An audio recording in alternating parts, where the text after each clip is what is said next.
Welcome back to another episode of Wrestle Capsule, where you're going to be getting your weekly dose of pro wrestling talk. And I'm your host, B, so welcome back to the show. Today, I want to talk to you guys about some stuff. So, I did watch Monday Night Raw last night, and there's a few things I want to talk to you guys about. One of them being this whole situation, this long, drawn-out saga with the Judgment Day and Rey Mysterio with a sprinkle in of, AJ Styles and whatnot. So let's just get into it. So I thought it was weird that Rey Mysterio was having a match with Chad Gable. Now, granted, Chad last week had a match with one of the biggest wrestlers on the main roster, Braun Strowman, and then this week on Monday Night Raw, Chad has a match with one of the smallest wrestlers on the main roster. So I'm just like, okay, all right, make it make sense. I don't get it, but I guess they had to have some wrestler wrestle Rey Mysterio and have Dominik and Rhea Ripley interfere. So I'm like, okay, I guess that makes sense. But starting off, I'm just like, what? Like, you're having a match with Chad Gable? Didn't you get beat up by your own son at Extreme Rules? Like, not a kid, he's a grown man who makes grown man decisions. Yeah, tough decision to join this group, to throw away what everything Rey and Angie have given him over the years. But with the match with Chad Gable and Rey Mysterio, Rey came out victorious. He won. But then Dominik comes in, and then he's just trying to be such a freaking instigator to have his father hit him. He's been wanting his father to hit him for weeks, and he won't do it. Do we want him to do it? Yes. Me especially. I'm telling you, he needs a bona fide fatherly A-whipping right here, right now, because he didn't overstepped so many freaking boundaries. It's ridiculous. It's absolutely crazy. And I'm telling you, he was just like, hit me. He pushed his dad several times. He's just like, hit me. And I'm like, Dominik, you do not want this. Rey Mysterio will 619 you back to San Diego. Don't play with this. Don't play with him. Oh my gosh, I wanted Rey to hit Dominik so bad, but of course he wouldn't, because that's his son. He loves him. But the audacity of Dominik did the weakest 619 I have ever seen. It's so gingerly. That wasn't a 619, that was a skip 19. You shouldn't even be allowed to do the 619. You shouldn't even have the name Mysterio. You were just Dominik, okay? You can't hold claim to that no more. But I'm gonna let it go. I'm just upset about how Dominik is disrespecting his father. So it's not gonna be a piss on Dominik episode, so I'm just gonna calm down. Overall, this segment, and I have so much more to talk to you guys about when it comes to, the Judgment Day and the Mysterios. But overall, this segment, it definitely moved the storyline along. It's just because I've been feeling like it's been dragging for a while now. So it did move it along a lot more than last week's segment. I'm just waiting for Rey to have enough. Dominik, I'm not even calling him Mysterio anymore. Dominik and Rey Mysterio to have that match we've been all waiting for. I don't know what else Rey needs in order for him to finally fight his son. I don't know if his daughter Aaliyah needs to get involved. I don't know if his wife needs to get involved. I don't know what will be the ultimate trigger for Rey to be like, okay, I've been trying to not hit my son and have a fight with him because, we family and I love him. He's my baby. But he needs to be taught a lesson. So I'm waiting for that. So the whole promo because, per usual, Judgment Day, every time they come out on Monday Night Raw, whether it's before a match or after a match, they always got all four of them have to be in the ring with one another, and they gotta cut a promo. And it was Dominik's turn. His promo was an improvement from what we've been getting in the past. But there's one thing that really like weirded me out. He was talking it, of course the crowd is booing him to no end, which is good. Like I said before in previous episodes, the crowd can cheer you, that's great. The crowd can boo you, that's great. It's when they say nothing that you should be worried. So they're definitely having a reaction towards him, and I feel like this whole thing with him being so disrespectful to his father is just, it's going in his favor. It's definitely going in his favor and adding to his heel character. But the thing that weirded me out, Dominik was like, seeing Rhea Ripley do a concerto on Beth Phoenix, Edge's wife, it sure did it for me. And I'm like, wait, what? Hold on. What does that mean? And of course he cleaned it up and he was just like, and I'm sure I did it for all of you. And I'm just like, no, I'm still stuck on this shit that did it for me. And I'm just like, okay. So Luke Gallows and Carl Anderson are back at WWE. That was a pleasant surprise because I was like, I knew that AJ Styles was not going to give in and join the Judgment Day. I just could not see that happening. Like, AJ Styles is such a strong-willed character, and like it just would have clashed. Like, it just didn't make sense. So I didn't know what they were gonna do with that storyline.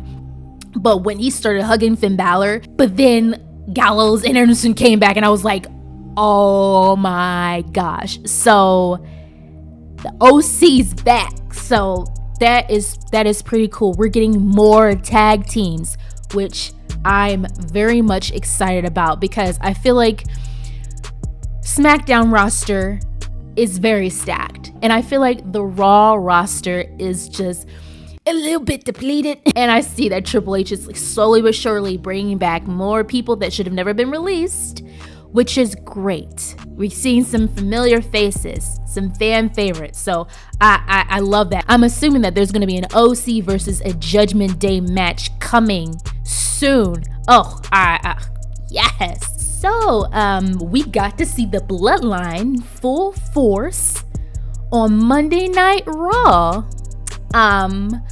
But there was definitely some housekeeping that needed to be done. And I told you guys, like, I remember in my the Bloodline, my last SmackDown episode that I did for you guys, I was talking about who's gonna take the blame. I was like, is Roman Reigns gonna try to kick Jey out? And then I backtracked and I was like, no, he's not gonna kick him out. Like, he's blood family. But I also said that Roman Reigns looks out for Roman Reigns, and he also looks out for the Bloodline. And if anyone in the Bloodline is not cooperating, then there's gonna be some serious problems. And sure enough, on Monday Night Raw, Roman addressed the humongous fat purple elephant in the room.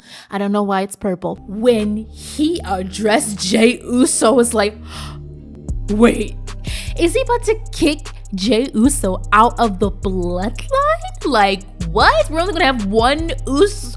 We're not gonna be Uso anymore. It's just gonna be Us in the Bloodline. But guess who comes in to save the day once again? The honorary Us, Sami Zayn. Sami Zayn came in and was just like, Roman, you told me last week that I'm in charge of Jey Uso, and I can handle it. I can take care of it. And I'm just like, at first I thought Roman was going to be like, did I tell you to interrupt me? They have some sort of good rapport going on. So I'm just like, Roman trusts Sami. Apparently Sami thinks that Jey Uso is not being Usi. He wants Jey Uso to be more cool. And the look on Jey's face, like if he could have punched Sami right then and there, he would have. But Roman Reigns is standing right there. So yeah, he wasn't going to do that. And I was just going to prove the point even more that he's a hothead. But it gets interrupted as up, like, because like it started building. He was getting more and more pissed off, and we could all see it on his face. And then Matt Riddle's entrance music comes on, and he comes out, and I'm just like, worst timing ever. Just when it was getting juicy, then freaking Riddle comes out and just freaks it up. But then in retrospect, I thought, and I'm just like, I feel like, and you guys can disagree with me, but I feel like the Bloodline storyline is the SmackDown, the biggest SmackDown storyline, and the Judgment Day and Mysterio family, that storyline is more for Raw. Now, and the Bloodline will bleed into Raw at times because, you know, Roman has both belts. The Usos have both belts. They can be on either show. It makes sense, but they're saving the good stuff for SmackDown. So I wasn't too mad, but I was still kind of like, Riddle, we get it. You won. Congratulations. You made it. You did a great job at Extreme Rules against Seth Rollins in the Fight Pit match. Yeah. We're so happy. But we don't care about this right now. We just want to see what happens with Jey Uso and Sami, and we just want to see the Bloodline storyline continue, so you interrupt and stuff. But long story short, Sami and Matt Riddle have their match. And it ended up being the main event of the show. And Sami got beat the freak up. Matt Riddle was on a roll from Extreme Rules. Sami was not ready. Sami wasn't ready. He was not ready at all.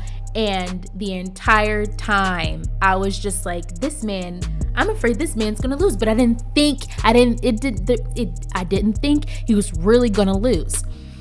But when Sami told, because the first time, towards the beginning of the match, Jey Uso interfered and was trying to help Sami because Roman instructed him to go and be on ringside for Sami and support and make sure that he wins. So he was just following Tribal Chief orders, but Sami was just like, no, I got this. Let me do this. And I'm just like, oh gosh. All right, man. You say this now. Don't let your pride cash a check that your butt can't get. I don't even know what that phrase is, but you know what I'm trying to say. If you can't back it up, don't put it out there. So he didn't interfere. And then there was times where Jimmy wanted to interfere, but Jey was just like, no, don't do it. Don't do it. Don't do it. He said he got it. He said he got it. I'm just like, he don't got it. Sami don't got it. He ain't got nothing in this match right now. Sami Zayn loses the match. The main event match against Matt Riddle. And this looks so bad. This looks so freaking bad because Jey was obeying the Tribal Chief's orders. Sami went against Tribal Chief orders.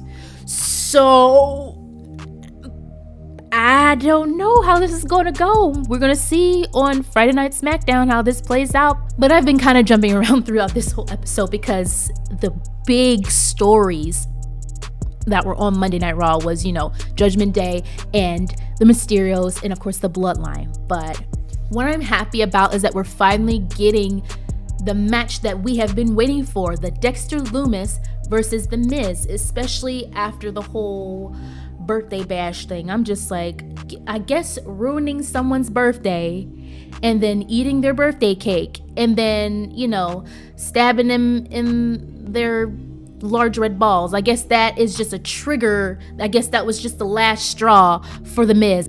Guys, let me know if you were expecting Seth freaking Rollins to win the United States Championship, because I surely was not. And I especially wasn't expecting howdy cowboy Brock Lesnar to come out and give Bobby Lashley German suplex to the F5 and freak him up to the point where his arm's all jacked up. And then Seth comes out and he's ready to go. But to see Seth win the belt was crazy. I was not expecting that at all. And honestly, I feel like Seth freaking Rollins deserves it. Like, he has been on fire. He is so over. He is a heel, I might add. Seth freaking Rollins is a heel, and he is so over with the fans. And like, it's freaked up how he won, but you know what? Kudos to Rollins. Kudos.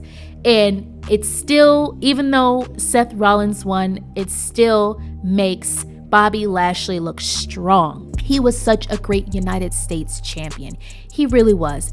I don't consider that a clean win because he got freaked up by Brock Lesnar prior to the match actually starting. So it still doesn't take anything away from Bobby Lashley. So is there gonna be a rematch? I don't know, because I know Bobby ain't gonna just lay down and just let that happen. Like, that's booty hole right there. That's just messed up.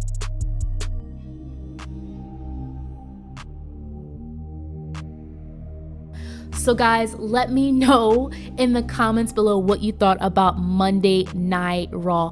Don't forget to like and subscribe for more episodes. Like I said before, I got a whole bunch of stuff coming at you. It's gonna take me a little bit of time, but it's coming at you.